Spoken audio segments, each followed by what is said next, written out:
Hello everyone. आज का हमारा टॉपिक रहेगा बीएनएसएस पढ़ेंगे आज का हमारा टॉपिक रहेगा दैट इज़ बीएनएसएस का चैप्टर नंबर कौन सा रहेगा। चैप्टर नंबर 10 रहेगा। 10 रुपीज़ 10 चैप्टर 10 को आप 10 रुपीज़ से याद कर सकते। 10 रुपये दिए हस्बैंड ने वाइफ को, ठीक है, बस 10 ही रुपये दिए क्योंकि ये कौन सा टाइम चल रहा है, 1950s का टाइम चल रहा है। जोक्स असाइड ऐसे करके याद कर सकते हो आप। 10 रुपये 10 चैप्टर 10 में दिया हुआ है मेंटेनेंस के बारे में, ठीक है। अब 10 रुपये दोगे अपनी वाइफ को तो वो जाएगी ना कोर्ट की 10 ही रुपये दे रहे हैं मेरे को अपना भरण पोषण करने के लिए, खुद को पालने के लिए, बस 10 रुपये दे रहे हस्बैंड, तो कोर्ट चले जाएंगे आपकी नहीं 10 रुपये नहीं, उसको 10 लाख रुपये बनाइए, ठीक है। चलिए अब क्वेश्चन सॉल्व करेंगे। अच्छा, कहाँ दिया है, कहाँ से कहाँ तक। चैप्टर नंबर 10 तो हमने पढ़ा। किनको किनको मेंटेनेंस करने की बात की गई है, तो मेंटेनेंस वाइफ को दिया जाएगा, चिल्ड्रंस को दिया जाएगा एंड पेरेंट्स को दिया जाएगा, ठीक है। चलिए अब कहाँ से कहाँ तक दिया है ये, तो ये 144 से लेके 147 तक दिया है, ठीक। तो 144, 145, 146 एंड 147 4 सेक्शन है इसमें, ठीक है। चलिए सबसे पहला क्वेश्चन बताइए कि कौन मेंटेनेंस क्लेम नहीं कर सकता है। तो जो वाइफ एडल्ट्री में रहती है वो, और जो वाइफ सेपरेट रहती है हस्बैंड से म्यूचुअल कंसेंट से वो। बताइए, तो इसका आंसर होगा सी, दोनों। जो वाइफ एडल्ट्री में रहती है मीन्स किसी एडल्ट्रस रिलेशनशिप में रहती है वो भी मेंटेनेंस क्लेम नहीं कर सकती, और दोनों मिलजुल के म्यूचुअल कंसेंट से अलग हुए तब भी वो मेंटेनेंस क्लेम नहीं कर सकती, ठीक है। और अगर डिवोर्स हो चुका है, डाइवोर्स हो गया है, वाइफ का डाइवोर्स हो गया है और वाइफ रिमेन्स अनमैरिड, तो वो भी ले सकती है। क्या ले सकती है? मेंटेनेंस ले सकती है, ठीक। अब सेक्शन 145 को क्या कहा जाता है, तो सेक्शन 145 को कहा जाता है, ये याद रखिएगा, ठीक है। क्या बोलते हैं इसको, तो forum evidence and cost. Section 45 के सेक्शन को फोरम एविडेंस एंड कॉस्ट कहा जाता है, ठीक है। एक बार मैं आपको इंडेक्स दिखा देती हूँ ताकि आपको थोड़ा सा चैप्टर याद रहे। देखिए चैप्टर नंबर 10 है हमारा, order of maintenance to wife, children and parents, ठीक है। 144 में क्या बात करता है, order for maintenance of wife, children and parents. मतलब अगर ऑर्डर 45 अगर पूछा जाएगा कि मेंटेनेंस कहाँ दिया गया है तो हम लोग सेक्शन लगाएंगे 144। 145 में प्रोसीजर दिया मेंटेनेंस का, इसी को हम क्या बोल रहे हैं, इसी सेक्शन को हम बोल रहे हैं, क्या बोलते हैं, फोरम एविडेंस एंड कॉस्ट, ठीक है। तो 3 शब्द याद रखेंगे, फोरम,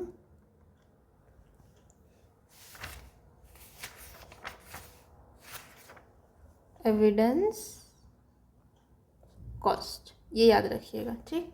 फिर उसके बाद अल्ट्रेशन एंड अलायंस के बारे में बात करते हैं कि अगर अल्ट्रेशन होती है तो, और जो ऑर्डर आया मेंटेनेंस को इन्फोर्स करवाने की बात हो रही है, ठीक। तो अगर मैं आपसे पूछूं तो चैप्टर कौन सा है हमारा, चैप्टर नंबर 10 होगा, ठीक। किसके बारे में, मेंटेनेंस के बारे में। किसको किसको मिलेगा, वाइफ, चिल्ड्रंस एंड पेरेंट्स। इसमें कहाँ से कहाँ तक दिया, तो 144 से 147। 144 में क्या दिया है, तो ये मेंटेनेंस दिया है। 145 में क्या दिया है, प्रोसीजर दिए। 146 में क्या दिया, अल्ट्रेशन दिया है, और 147 में एनफोर्समेंट दिया है, ठीक।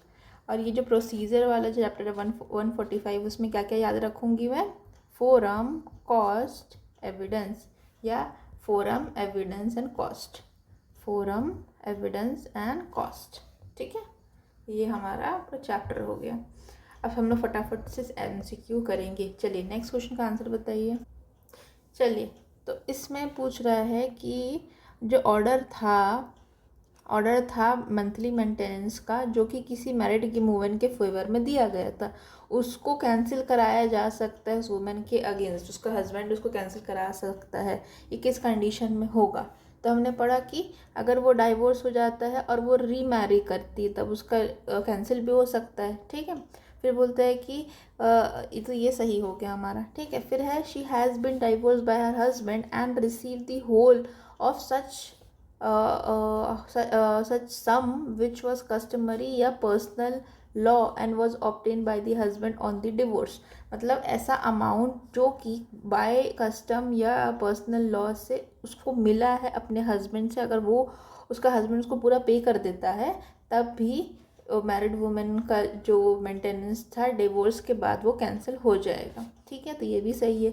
And she has obtain divorce, obtain ऐसे डिवोर्स का ली है फ्रॉम द हस्बैंड से सरेंडरिंग हर राइट, मतलब वो वेव ऑफ कर दी अपना राइट को मेंटेनेंस आफ्टर डिवोर्स वाला, ठीक है। मतलब शादी जब डिज़ोल्व कर रहे थे, डिवोर्स की बात हो रही थी, तब उस स्टेज में उन्होंने बोला कि ठीक है मैं अपना मेंटेनेंस के जो राइट उसको त्यागती हूँ, तब उस केस में उस वुमेन को मेंटेनेंस नहीं मिलेगा।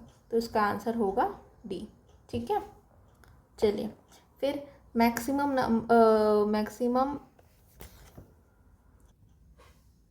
Maximum amount of monthly payment for maintenance दिया गया 144 में, कोई अमाउंट सेट हुआ है क्या? तो आंसर है कि नहीं, नो लिमिट इज सेट, ठीक है। फिर नेक्स्ट बताइए 144 के according judicial magistrate first class, अच्छा मेंटेनेंस का जो केस होता है ना वो कौन देखते हैं? तो JMFC देखते हैं, याद रखिएगा ना, ये दिया गया है प्रोविजन में। तो in certain cases the order of maintenance of wife children and parents monthly allowance at such rate, तो कितना रेट फिक्स किया गया है? इसका आंसर होगा सी, जितना भी मजिस्ट्रेट सही समझे, ठीक है। यहाँ पे कोई अमाउंट स्पेसिफिकली फिक्स नहीं किया गया है। फिर which of the following is true and right to receive maintenance under 144? It is a pure personal right created by the order of the criminal code, या there is no charge created on the property of the maintenance, maintenance cannot be held to inherit the property, क्या होगा बताइए? तो इसका answer D होगा, सारे ही सही हैं। एक जो मेंटेनेंस होता है वो पर्सनल राइट होता है, लेकिन ये created by an order of criminal code. Personal right ज़रूर है लेकिन ये क्रिमिनल कोड उसको एक तरह से ऑर्डर करता है, ठीक है। फिर इसके बाद कोई भी चार्ज क्रिएट नहीं कर सकते on property by the order of maintenance, मतलब मेंटेनेंस के लिए कोई प्रॉपर्टी पे चार्ज क्रिएट नहीं किया जा सकता। मेंटेनेंस मतलब एक तरह से प्रॉपर्टी से निकाल के मेंटेनेंस दो, ऐसा नहीं किया कहा जा सकता, ठीक है। फिर maintenance can not be held to the alienable property, ठीक है। कोई भी प्रॉपर्टी जो उनकी नहीं है उस प्रॉपर्टी पे मेंटेनेंस हेल्ड नहीं किया जा सकता, ठीक है। एक बार ना प्रोविजन को हम लोग सेक्शंस बाई सेक्शंस, 4 सेक्शंस तो हैं, एक बार पढ़ के देखते हैं, ठीक है, तो समझ आएगी और क्लैरिटी आएगी आपको।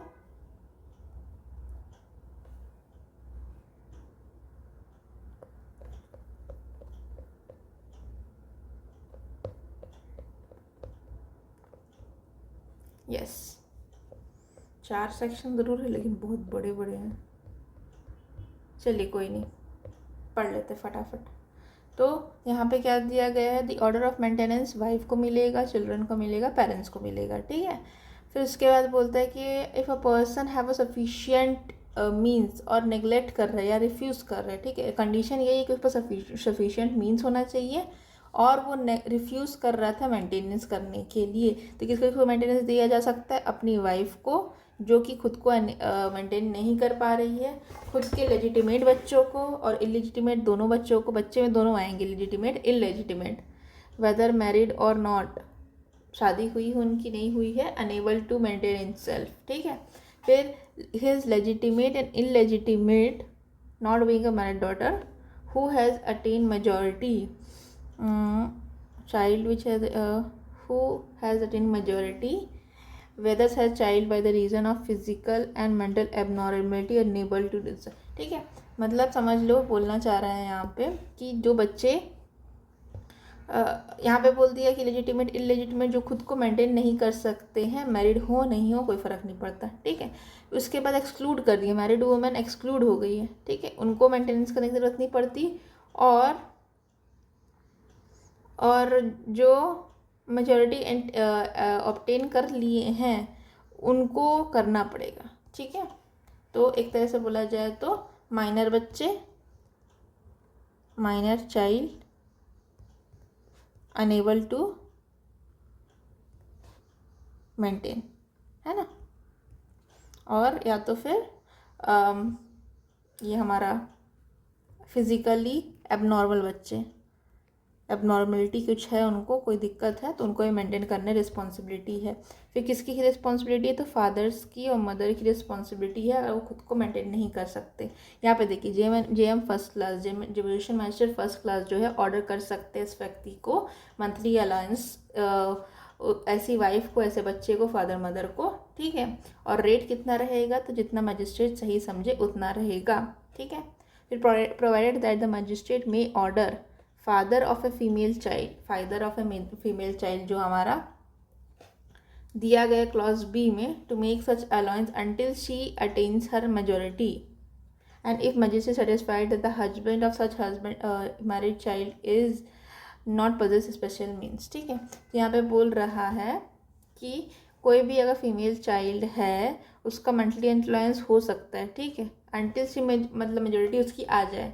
अगर वो फीमेल चाइल्ड मैरिड हो जाती है और उसके हस्बैंड के पास में सफिशेंट मीन्स नहीं है, तब भी उस फीमेल चाइल्ड को सस्टेन करने के लिए उसके फादर को बोला जा सकता है, ठीक है। फिर magistrate may during the pendency of proceeding regarding the monthly allowance order such person to make for the interim maintenance. यहाँ पे इंटरिम मेंटेनेंस की जब तक केस चल रहा है तब तक के लिए कितना मेंटेनेंस देना है ये चीज़ भी बोल सकती है। The expenses of such proceeding which magistrate consider reasonable to pay the same to the such person और magistrate may time to time direct, ठीक है। तो बोल सकते हैं इंटरिम मेंटेनेंस के बारे में हो गया। फिर provided that an application for maintenance monthly maintenance in the interim, ठीक है। जो एप्लीकेशन है इंटरिम मेंटेनेंस की, ठीक है, यहाँ पे टाइम लिमिट बता दिया। जो एप्लीकेशन है इंटरिम मेंटेनेंस की उसको एक तरह से डिस्पोज ऑफ करना पड़ेगा कितने दिन के अंदर, 60 days from the date of service of notice of such person, ठीक है। 60 डेज के अंदर, 60 डेज कितना, तो date of service of such person 60 days, ठीक है।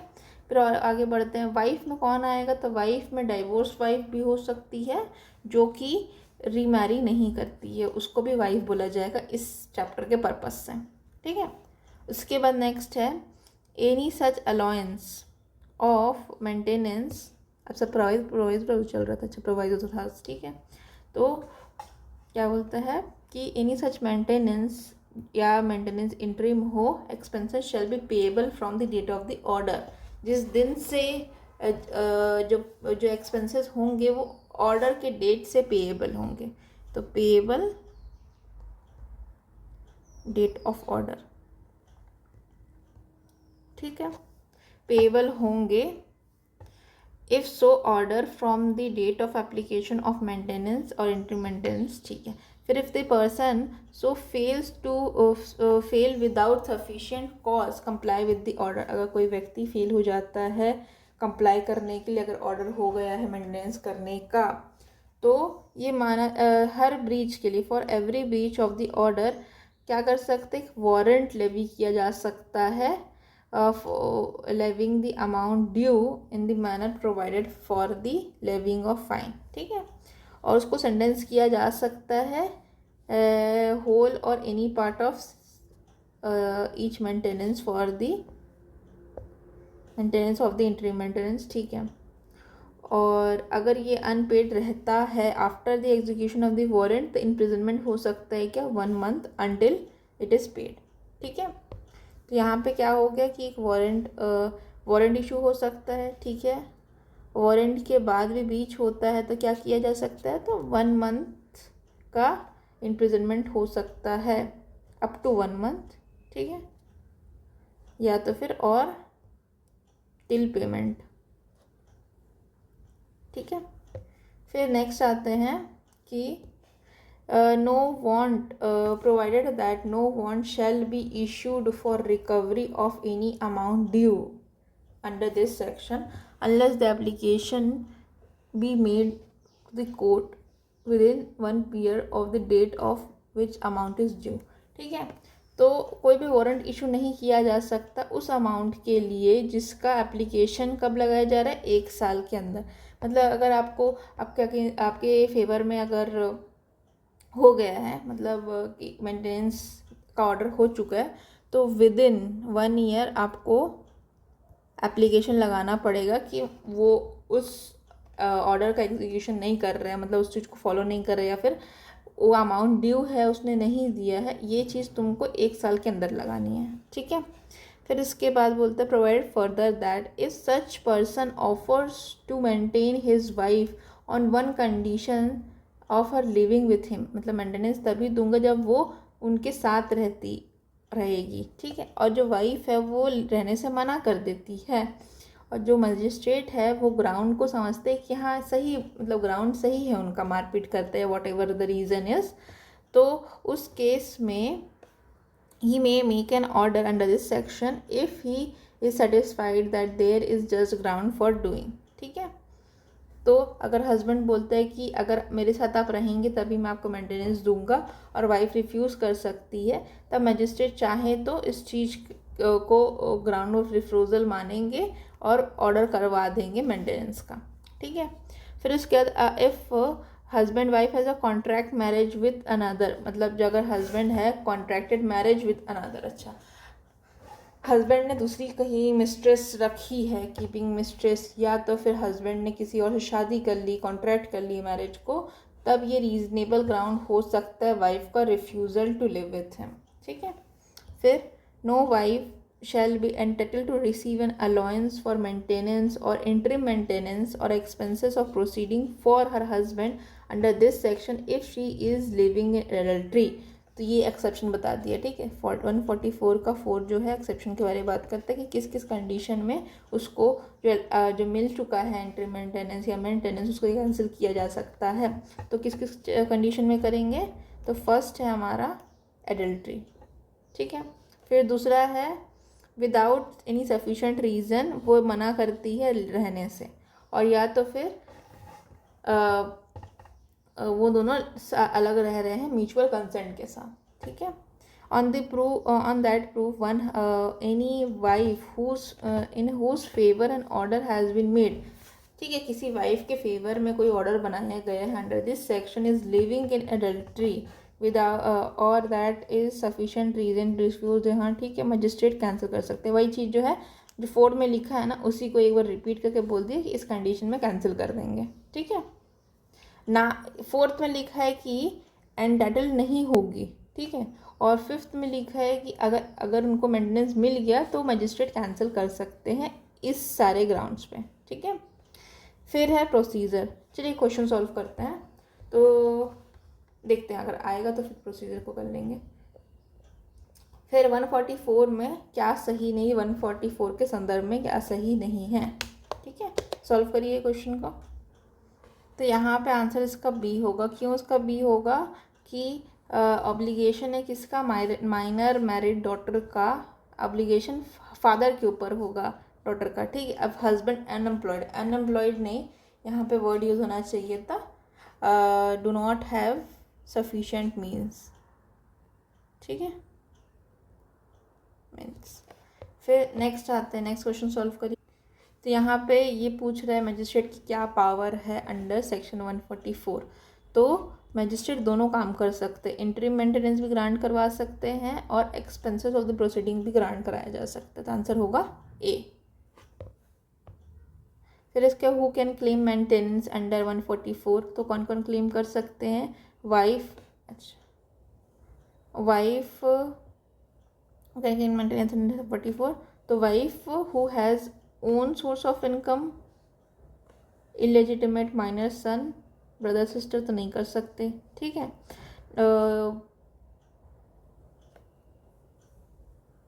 इसका राइट आंसर बी होगा। क्यों, क्योंकि स्पेसिफिकली इसमें दिया गया इलेजिटिमेट माइनर चाइल्ड हो सकता है। वाइफ खुद का मीन्स है वो मेंटेनेंस नहीं मांग सकती। स्टेप ब्रदर डॉटर अब इसमें कंफर्म नहीं है कि माइनर है कि क्या है, तो इसीलिए चलिए इसका आंसर बी होगा। नेक्स्ट आते हैं।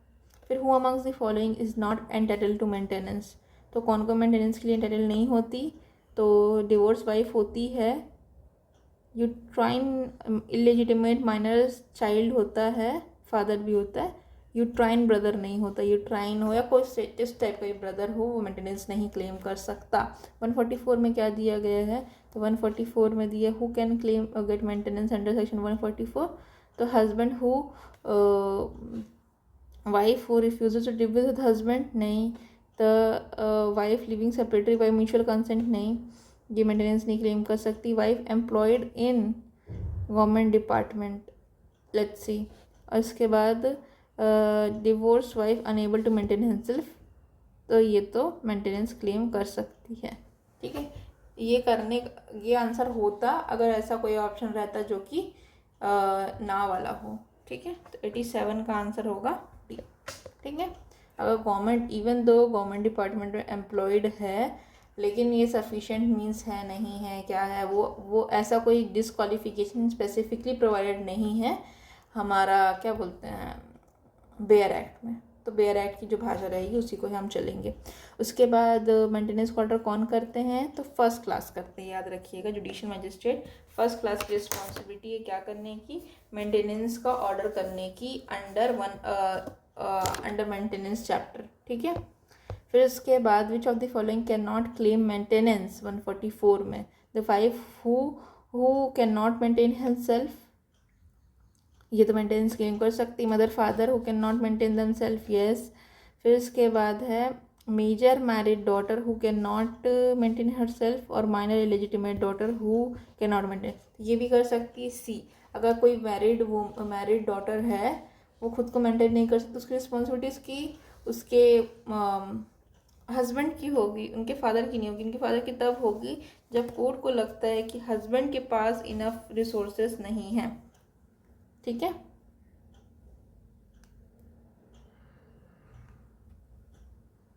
तो सी इसका राइट आंसर होगा। ठीक है, फिर a dash is not entitled to maintenance, कौन मेंटेनेंस के एंटाइटल नहीं होती है, तो wife unable to maintain herself वो एंटाइटल होती है। डाइवोर्स वाइफ जो कि मैरिड नहीं है, रीमैरिड नहीं करती, वो भी होती है।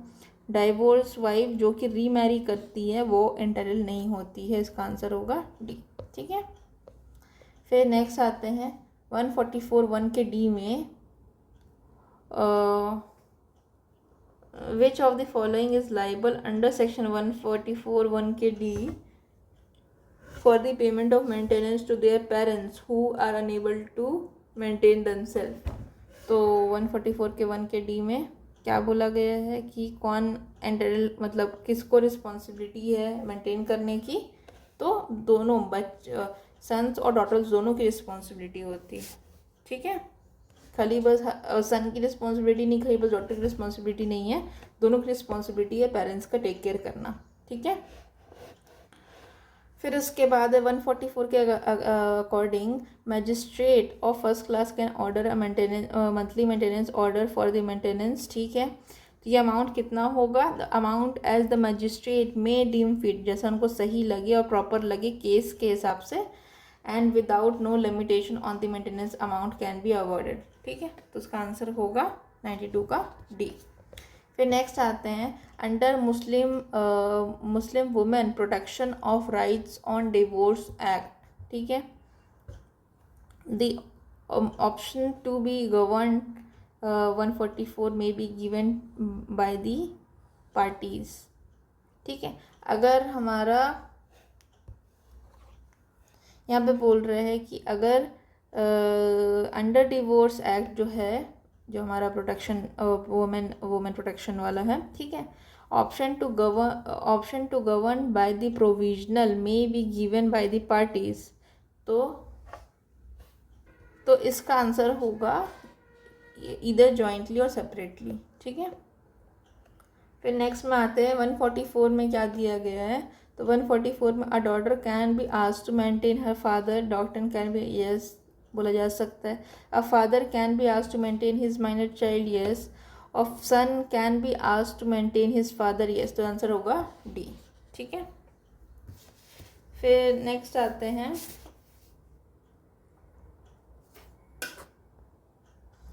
नेक्स्ट है 144 में magistrate of first class can order person to make monthly maintenance, ठीक है, ऑफ इज किसको बोला जा सकता है?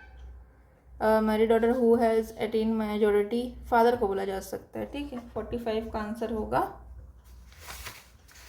फादर को मेंटेनेंस के लिए बोला जा सकता है। मैरिड डॉटर जो है जिसने अटेन कर लिया मेजोरिटी, उसकी रिस्पॉन्सिबिलिटी उनके हस्बैंड्स की होगी, ठीक है। फिर नेक्स्ट में आते हैं अल्ट्रेशन कहाँ दिया गया है कि मंथली हमारा क्या बोलते हैं उसको अलाउंस होगा, उसका अल्ट्रेशन किया जा सकता है, ये दिया गया है 46 में, ठीक है। तो 144 में क्या दिया गया है? तो ये मेंटेनेंस दिया गया। 145 में क्या दिया है? हाँ, इसी में ही इंट्री मेंटेनेंस भी दिया गया है। कहाँ पे? 144 के 4 में, शायद देखना पड़ेगा एक बार, ठीक है।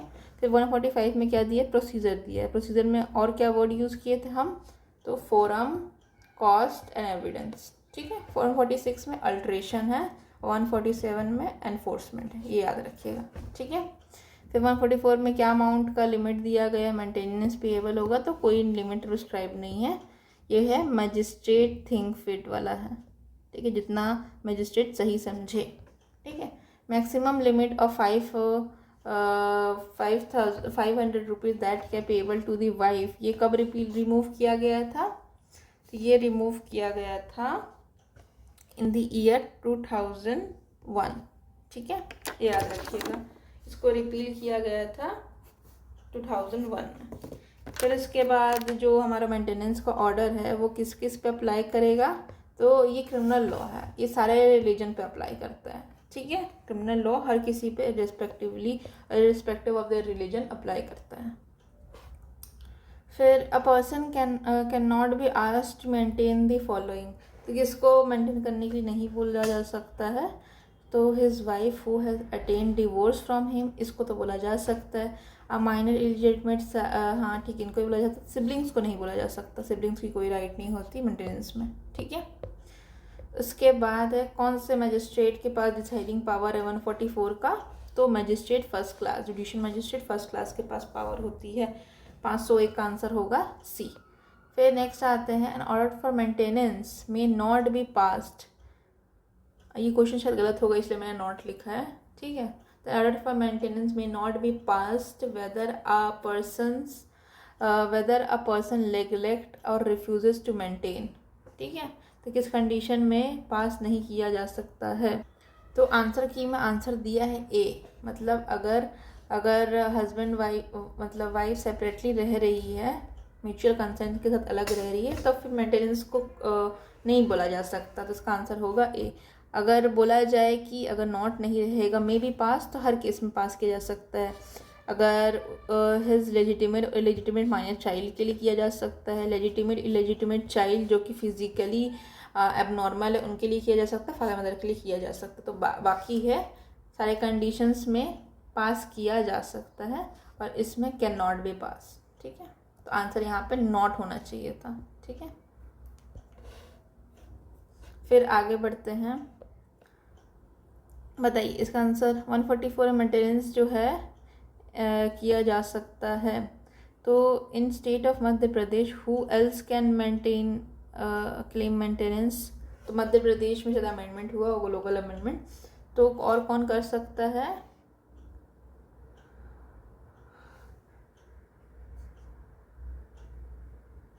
ग्रैंड पेरेंट्स भी कर सकते हैं मेंटेनेंस, ठीक है। मेंटेनेंस क्लेम ग्रैंड पेरेंट्स भी कर सकते हैं, ये चीज़ मध्य प्रदेश के लिए एप्लीकेबल है, ठीक है।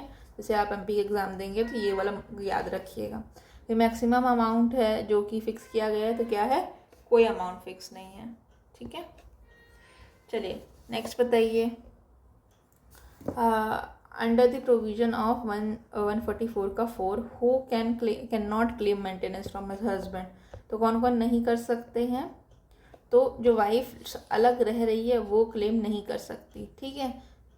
और जो वुमेन खुद अर्न करती वो क्लेम नहीं कर सकती, ऐसा कुछ नहीं लिखा है। जो women who has been divorced by her husband and has not remarry, तो क्लेम कर सकती है। और the women who has obtain decree from her husband and has not remarry, same चीज़ तो लिखा है, तो वो भी कर सकती है। तो इसका आंसर होगा जो वाइफ म्यूचुअल कंसेंट से अलग रह रही है वो क्लेम नहीं कर सकती। ठीक है। फिर माइनर मीन्स अ पर्सन कौन होगा, जो जिसने अटेन नहीं किया है एज 18 ईयर्स। ठीक है, उसको कहलाएगा माइनर। सी उसका आंसर होगा। फिर maintenance under section 144 definition of wife में इंक्लूड कौन कौन होंगे। तो वाइफ जो कि डिवोर्स वाइफ है वो मैरिज नहीं करती वो इंक्लूड होंगी। ठीक है।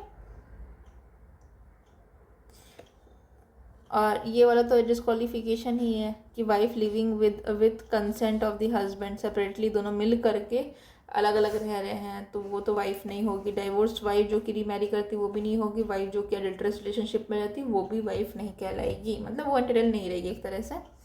उसके बाद है हमारा section against the order of magistrate, remedy क्या है। अगर मजिस्ट्रेट का ऑर्डर आता है, जुडिशियल मजिस्ट्रेट फर्स्ट क्लास का ऑर्डर आता है, तो अपील कहाँ फाइल की जाएगी।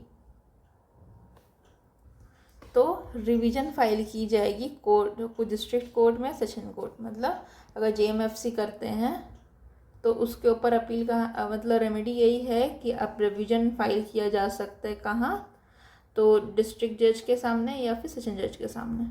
ठीक है। फिर what is right about 146, क्या सही है। The magistrate can increase monthly allowance, किया जा सकता है क्या। तो सारे ऑप्शंस अवेलेबल है देखा जाए तो। मैजिस्ट्रेट डिक्रीज भी करा सकता है मंथली अलाउंस को, मैजिस्ट्रेट कैंसिल भी करा सकता है, हर चीज़ कर सकता है। ऑल्ट्रेशन की पावर पूरी आ गई ना, सेक्शन 147 में दी है ऑल्ट्रेशन की पावर। ठीक है। फिर एनफोर्समेंट वाला कौन सा सेक्शन है, तो हमारा एनफोर्समेंट वाला सेक्शन है 147। ठीक है। 146 में दिया है हमारा ऑल्ट्रेशन। फिर ऑल्ट्रेशन 146, 147 में एनफोर्समेंट, 144 में मेंटेनेंस, 145 में क्या था, प्रोसीजर, और 146 में ऑल्ट्रेशन। ठीक है। फिर ऑर्डर अंडर सेक्शन 144R, तो कैसा नेचर है उसका, तो ये याद रखिएगा 144 में जो ऑर्डर है वो कैसा नेचर का होता है, तो वो summary in nature, option B इसका करेक्ट आंसर होगा। याद रखिएगा समरी इन नेचर होता है, in nature and do not finally determine करेगा राइट्स एंड ऑब्लिगेशन को, उसको फाइनली डिटरमाइन कराया जाएगा बाय द सिविल कोर्ट। ठीक है।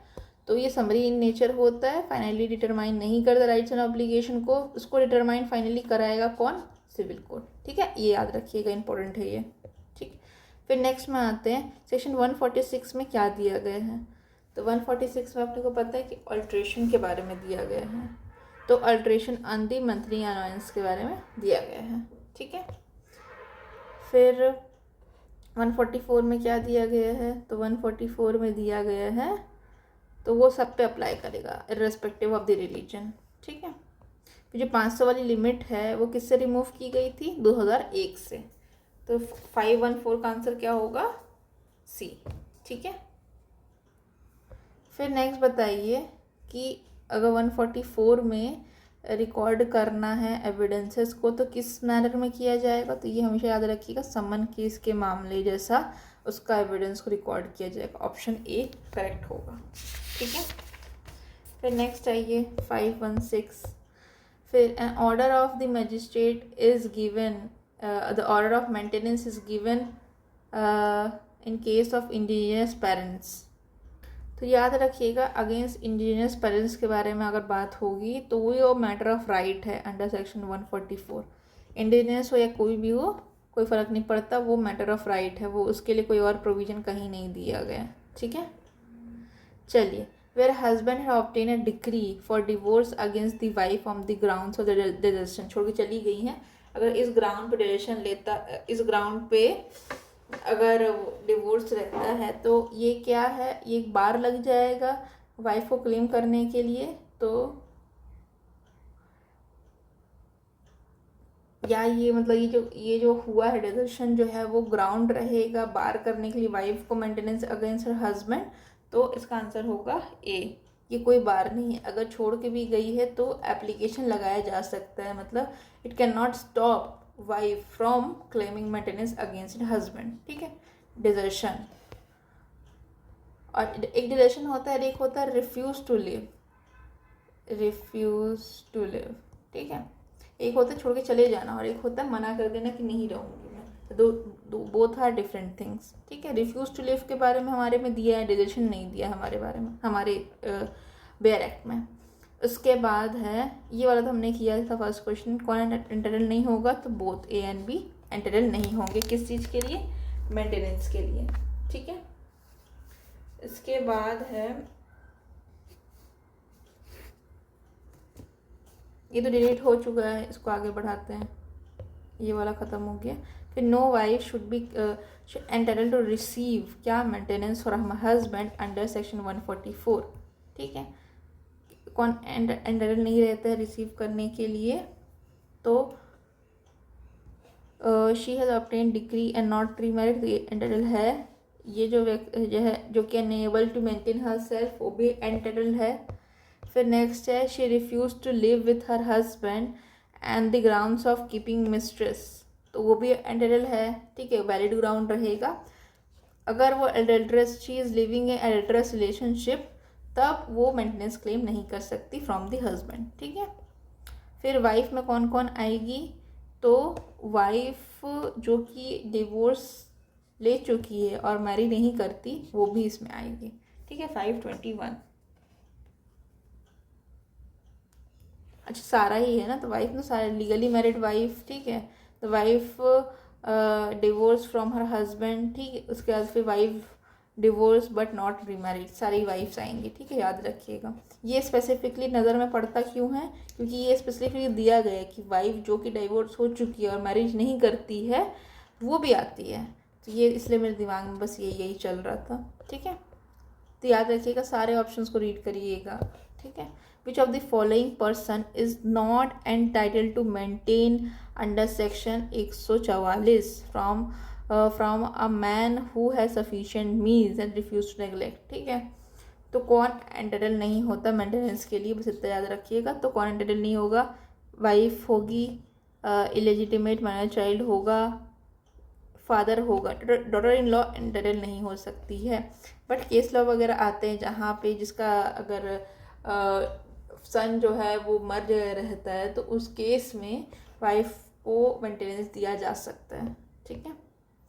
मतलब डॉटर इन लॉ को मेंटेनेंस दिया जा सकता है अगर सन की डेथ हो गई है, सन अनेबल टू कुछ हो गया सन को, तो उस केस में बहू भी मांग सकती है अपने ससुर से मेंटेनेंस। 144 में क्या दिया गया है, तो 144 में maintenance can not be claimed by, maintenance किससे क्लेम नहीं किया जा सकता है, तो a wife who has obtain divorce from her husband, तो मेंटेन क्लेम कर सकती है। A wife living separately by mutual consent, ये नहीं कर सकती, ठीक है। A wife refuse to live with husband owing to his extremely abusing and violent behaviour, तो ये भी मेंटेनेंस कर सकती है। एंड इलेजिटिमेट चाइल्ड, ये भी मेंटेनेंस कर सकते हैं। ये स्पेसिफिकली मेंशन है कि अगर दोनों अलग अलग रह रहे हैं विथ म्यूचुअल कंसेंट, तो वो कोई ग्राउंड नहीं होता मेंटेनेंस क्लेम करने का, ठीक है। फिर है नेक्स्ट, आइए इसको बताइए,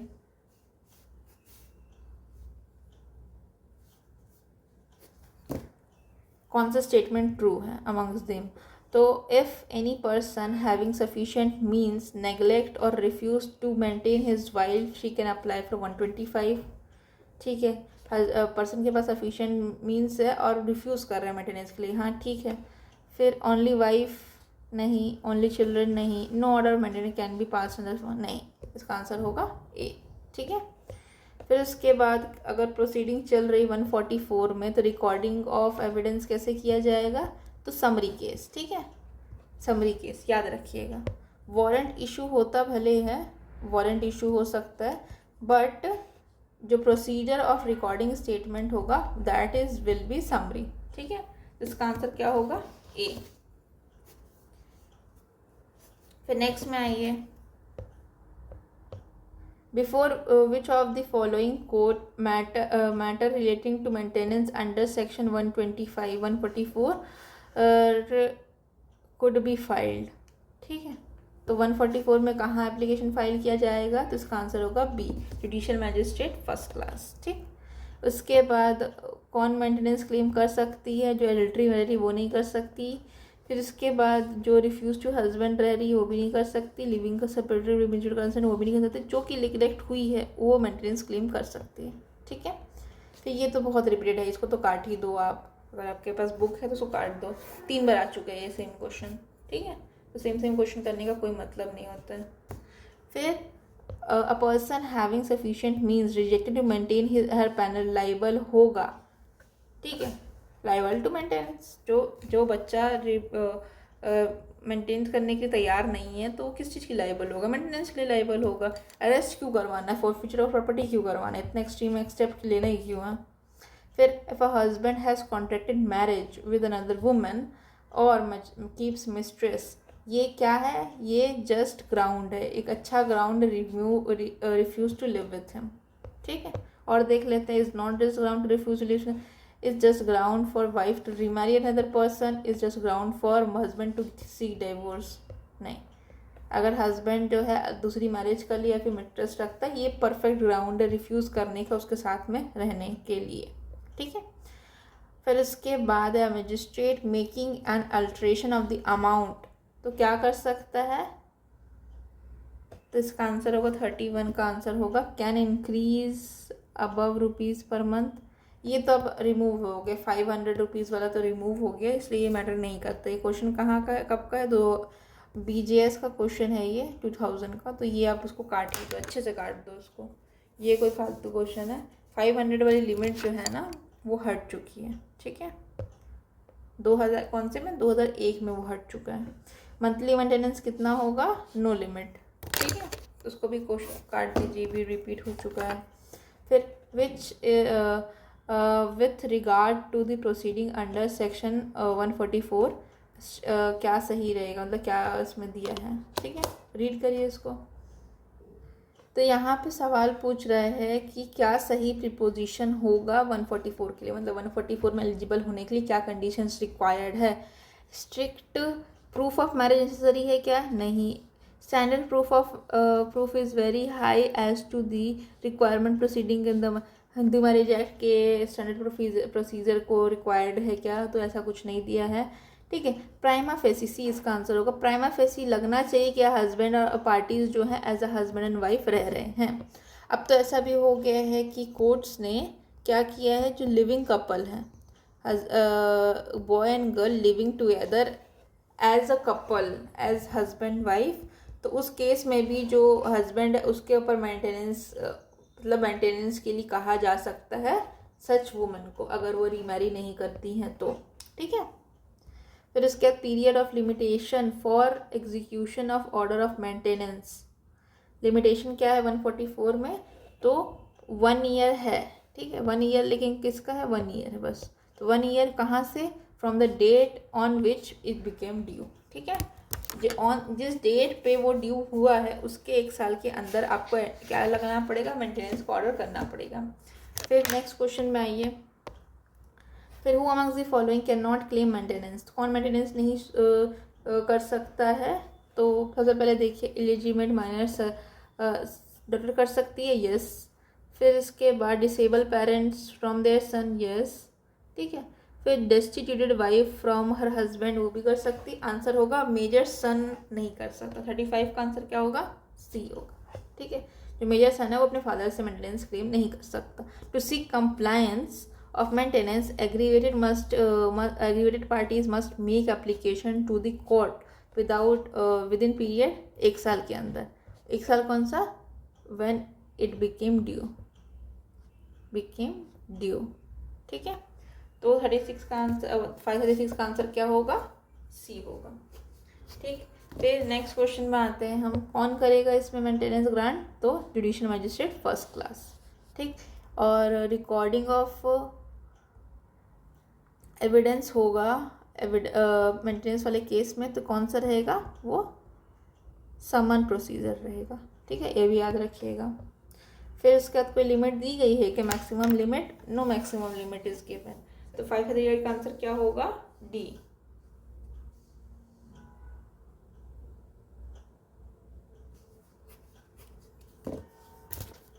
फिर नेक्स्ट क्वेश्चन में आते हैं। इसमें दिया गया है कौन मेंटेनेंस क्लेम नहीं कर सकता। तो कौन मेंटेनेंस नहीं कर सकता? Who has attain after attaining majority, कोई लेजिटिमेट चाइल्ड है तो लेजिटिमेट कौन सा? Major child. तो मेजर चाइल्ड नहीं कर सकता मेंटेनेंस, ये तो अपने को पता है। अब वो रीज़न कुछ भी हो, इकोनॉमिक हार्डशिप हो, बैंकरप्ट हो गया, कोई फ़र्क नहीं पड़ता, वो मेंटेनेंस नहीं ले सकता। अगर कोई बच्चा मेजर हो गया तो अपने पेरेंट्स से मेंटेनेंस नहीं ले सकता। ठीक। फिर illegitimate child who after attaining majority can not maintenance, कोई भी इलेजिटिमेट चाइल्ड जो है, इलेजिटिमेट मेजर चाइल्ड होगा, मेंटेनेंस नहीं ले सकता। तो इसका आंसर होगा both, A and B maintenance claim नहीं कर सकते।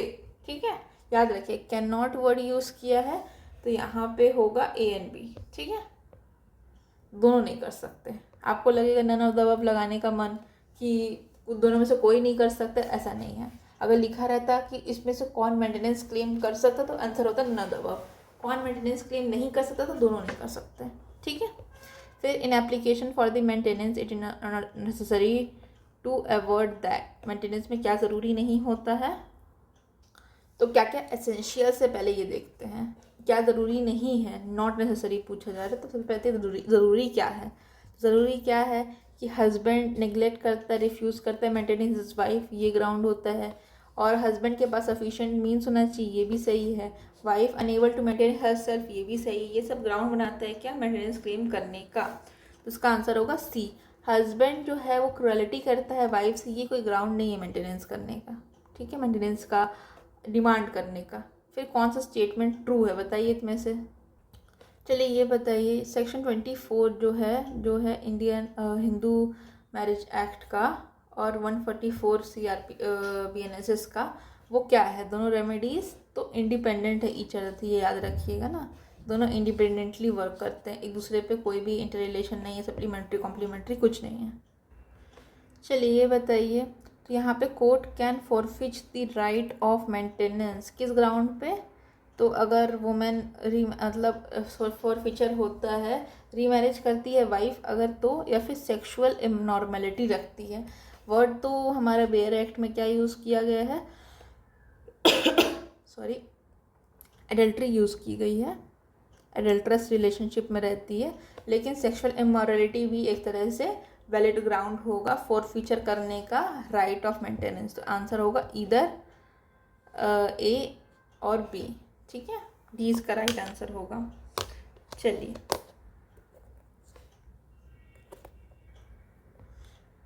इसको बताइए, after enactment of Muslim women protection of rights on divorce act enact होने के बाद जो जुरिस्डिक्शन है किसका? जुरिस्डिक्शन है 144 का to grant maintenance for the Muslim women, ख़त्म हो गया क्या? नहीं, रिटेन है। ठीक है, मतलब ये जो हमारा इनैक्टमेंट हुआ है उसने वेव ऑफ नहीं किया है। जो राइट है मुस्लिम वुमेन का, वो जो राइट है वो रिटेन्ड है, एज इट इज़ है, नॉट चेंज्ड है।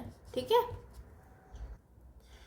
फिर बताइए, जो प्रोसीडिंग है सेक्शन 558 का, कोई मतलब सॉरी 144 का जो प्रोसीडिंग है वो कैसा प्रोसीडिंग है? तो याद रखिएगा ये एक क्वाजी क्रिमिनल प्रोसीडिंग है। ठीक है। चलिए ये बताइए, बहुत अच्छा क्वेश्चन है ये। तो an order passed under section 125 can be challenged by unsuccessful party by filing a revision. ठीक है, 125 का 144 का एप्लीकेशन फाइल किया जा सकता है by the unsuccessful party bye filing revision. ये कहाँ करा जा सकता है? तो या तो इसका आंसर होगा डी, इधर सेशन को जज में और हाई कोर्ट में। हमने अभी पढ़ा था कि जो रेमेडी है, रेमेडी अवेलेबल क्या है? तो रिवीजन हो सकता है कहाँ? कोर्ट ऑफ सेशन में या सेशन जज के कोर्ट में या फिर डिस्ट्रिक्ट जज के कोर्ट में, है ना। तो यहाँ पे इधर बिफोर द सेशन जज और द हाई कोर्ट दोनों हो सकते हैं। ठीक है। ये क्वेश्चन बताइए, ये बात का था जुरिस्डिक्शन के बारे में कि कहाँ केस फाइल किया जाएगा। तो अगर कोई फादर है वो अपने सन के अगेंस्ट केस फाइल किया जा सकता है कहाँ? तो जहाँ पे सन रहता है वहाँ केस फाइल होगा, जहाँ डिफेंडेंट रहता है वहाँ पे ही सूट फाइल होता है। चलिए अभी बताइए, अब केस लॉ कर लेंगे फटाफट, जो कि आया गया है वेरियस एग्जाम्स में। तो 144 का एप्लीकेशन जो है वो लगाया जा सकता है इर्रिस्पेक्टिव ऑफ रिलीजन। ये कौन से केस में हेल्ड हुआ था? ये हुआ था मोहम्मद अहमद खान वर्सेस शाह बानो बेगम वाले केस में, ठीक है। फिर in which of the following case ये हेल्ड हुआ था कि second wife of a person whose first wife is alive can not claim maintenance from her husband. Second wife किसी पर्सन की जिसकी फर्स्ट वाइफ अलाइव है वो मेंटेनेंस क्लेम नहीं कर सकती। ये कौन से केस में बोला गया था? तो ये बोला गया था खेमचंद ओम प्रकाश वाले केस में, ये भी याद रखिएगा, ठीक है। फिर नेक्स्ट है, चलिए ये वाला केस देखिए। A minor child claims maintenance, ठीक है, फ्रॉम हर फादर, जो कि यूएस में रहते हैं। The court directed the magistrate to issue warrant for the recovery of the amount from the concern parents in the US, ठीक है, through Indian ambassador in US. It was also held that the court that if the father fails to send the amount of maintenance then the magistrate will proceed according with the law, ठीक है। यहाँ पे case क्या है कि minor child है जो कि मेंटेनेंस क्लेम कर रहा है अपने फादर का, जो कि यूएस में बैठे हुए हैं, ठीक है। और मैजिस्ट्रेट डायरेक्ट करता है, जो कोर्ट डायरेक्ट करता है कि इशू करा जाए warrant for the recovery of amount, ठीक है, concern from the concern parent in the US, ठीक है। किसके थ्रू किया गया था? इंडियन एम्बेसडर के थ्रू किया गया था। अगर मजिस्ट्रेट फेल हो जाता, वो फादर फेल हो जाता है तो मजिस्ट्रेट प्रोसीड कर सकता है अकॉर्डिंग टू द लॉ। ये चीज़ कहाँ हेल्ड की गई थी? तो ये हेल्ड किया गया था पियान वर्सेस प्रदीप कुमार खम्बोज, ठीक है, ये याद रखिएगा केस को, ठीक है। फिर आगे बढ़ते, यूपी में आया था ये question. Supreme court held that a married daughter with independent sufficient means और हर ओन, मतलब जो खुद अर्निंग वर्किंग वुमेन डॉटर है उसको बोला जा सकता है मेंटेनेंस करने के लिए अपने पेरेंट्स को। ये चीज़ कहाँ हेल्ड की गई थी? तो ये हेल्ड किया गया था, ऑप्शन नंबर ए होगा, संदीप चौधरी वर्सेस राधा चौधरी, ठीक है, ये चीज़ याद रखिएगा, ठीक। फिर नेक्स्ट आते हैं, in which case supreme court held that only a legally wedded wife can claim maintenance. Legally wedded wife can claim maintenance 125 में कौन से केस में हेल्ड की गई थी? तो ये हेल्ड किया गया था सविता सोमा बहन भाटिया वर्सेस गुजरात के केस में, ठीक है। फिर नेक्स्ट आएगा इरेस्पेक्टिव ऑफ रिलीजन 125 अप्लाई करेगा। ये कहाँ हेल्ड किया गया था? ये तो शाह बानो वाले केस में, ठीक है, तो इसका आंसर होगा बी।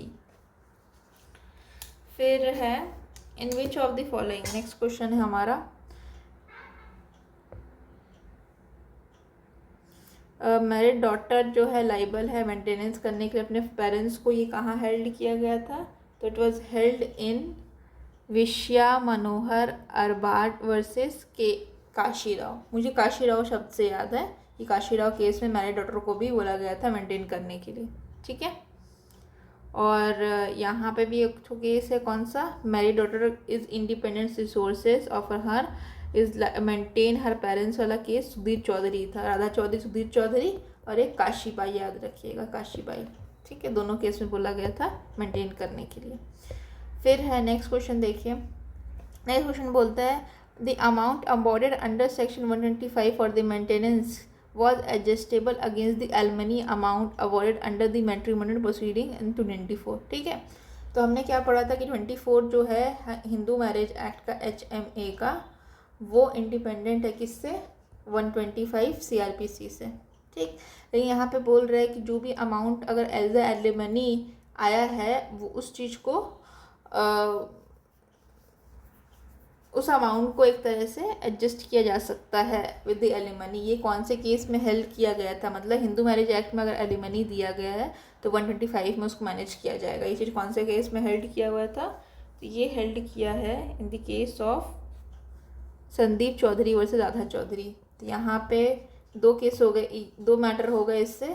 तो ये एलिमनी वाला भी मैटर है, एलियन मनी लिख रही हूँ मैं, alimony, under section 25 Hindu marriage act, ठीक है। और ये और किससे रिलेटेड है, तो ये है कि मैरिड डॉटर जो खुद अर्न करती है वो पेरेंट्स को भी देगी, ठीक है। फिर है mere plea of divorce would not be sufficient disentitle the Muslim women from claiming maintenance. ये कौन से केस में हेल्प किया गया कि अगर डाइवोर्स का केस लगाया गया तो डिसएंटरल नहीं करता किसको, मुस्लिम वुमेन को क्लेम करने से मेंटेनेंस। ये कौन से केस में हेल्प किया गया था, ये तो डैनियल लतीफ़ी वाले केस में हेल्प किया गया था, ठीक है। इसका आंसर होगा डी। ये हमारा कंप्लीट होता है। Thank you so much.